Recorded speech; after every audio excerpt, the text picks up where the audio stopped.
3월 26일 금요일 오늘의 말씀 큐티입니다. 본문은 욥기 23장 10절에서 17절입니다. 그러나 그분은 내가 가는 길을 아시지. 그분이 나를 시험하신 후에는 내가 정금같이 되겠지. 내 발이 그분의 길에 붙어서 그 길을 따라가며 떠나지 않았지. 내가 그분의 명령을 떠나지 않았고 그분의 말씀을 내가 매일 먹는 음식보다 귀하게 여겼어. 그렇지만 그분은 절대 주권자이시니 누가 그를 돌이킬 수 있을까? 그분은 자기 원하시는 일을 모두 하시질 않나? 그분은 날 위해 계획하신 것을 행하시며 아직도 많은 계획들을 갖고 계실 거야. 그러니 내가 그분 앞에서 놀라고 생각만으로도 그분을 두려워하는 것은 당연하지. 하나님께서 나를 낙심하게 하시고 전능자께서 나를 좌절하게 만드시니 앞을 내다볼 수 없는 어둠이 나를 감싸고 있구나. 아멘. 욥은 말할 수 없는 고난을 당하고 있습니다. 그러나 성경에 보면 욥은 하나님을 잘 섬겼고 부자였고 형통의 삶을 살아가고 있었는데 어느 날 갑자기 자녀들이 죽고 재산을 빼앗기고 몸에는 무서운 병이 드는 고난이 닥치게 됩니다. 그렇지만 욥은 신앙으로 그 고난을 이겨내며 결국은 하나님의 갑절의 축복을 받게 됩니다. 욥은 10절에 보면 왜 그 고난을 이겨낼 수 있었는가 하면 하나님을 절대적으로 믿고 신뢰했다라는 것입니다. 그분은 내가 가는 길을 아시고 그분이 나를 시험하신 후에는 내가 정금같이 될 것이다. 하나님은 지금 이 어려움을 통해서 나의 믿음을 시험해 보고 계신다. 그래서 내 믿음이 정금과 같은 믿음의 사람으로 성장해 가기를 원한다 라고 하는 하나님의 뜻을 깨닫게 됩니다.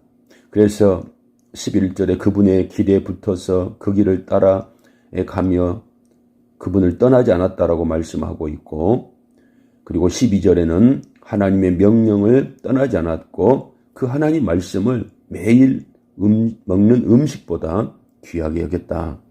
그리고 13절에 하나님은 절대 주권자이시기 때문에 그 말씀에 순종하는 것이 형통이고 그 말씀에 순종하는 것이 복받는 길이다. 그런데 이 모든 것이 14절에 보니까 하나님은 날 위해 계획하신 것을 행하시며 아직도 날 위해 많은 계획들을 갖고 계실 것이다 라고 하는 사실을 욥은 고백을 하고 있습니다. 결국은 욥이 어려움 가운데서 깨달은 것은 뭔가 하면 하나님의 절대 주권을 인정해야 된다라고 하는 사실입니다. 내 마음대로 내 뜻대로 되어지는 것이 아니고 하나님의 뜻대로 되어지기 때문에 주여 내 뜻대로 하지 마옵시고 아버지의 뜻대로 하옵소서라고 모든 것 생명까지도 맡기셨던 우리 주님의 순종을 욥은 하고 있다라고 하는 사실을 우리가 배울 수가 있습니다. 사랑하는 성도 여러분, 우리도 마찬가지입니다. 우리도 때로는 살아가면서 어려움을 겪을 수가 있습니다. 아픔을 겪을 수가 있습니다. 이해할 수 없는 고난 가운데 처할 수 있습니다. 그럼에도 불구하고 욥처럼 다니엘처럼 우리 예수님처럼 하나님의 절대 주권을 인정하면서 하나님이 이 모든 것이 나를 위하여 계획한 것이고 내가 가는 길을 알고 계시기 때문에 나로 하여금 정금과 같은 믿음의 삶을 살아가도록 하기 위해서 하나님이 오늘의 어려움을 나에게 허락하신 것이다. 그러나 이 어려움을 이겨낼 수 있는 힘도 주시고 이겨내면 하나님의 놀라운 은혜와 축복 가운데 존귀한 자로 세워주실 것이다 라고 하는 사실을 믿는 믿음으로 오늘 한 날도 승리할 수 있기를 주님의 이름으로 축원을 드립니다. 기도하겠습니다. 하나님 감사합니다.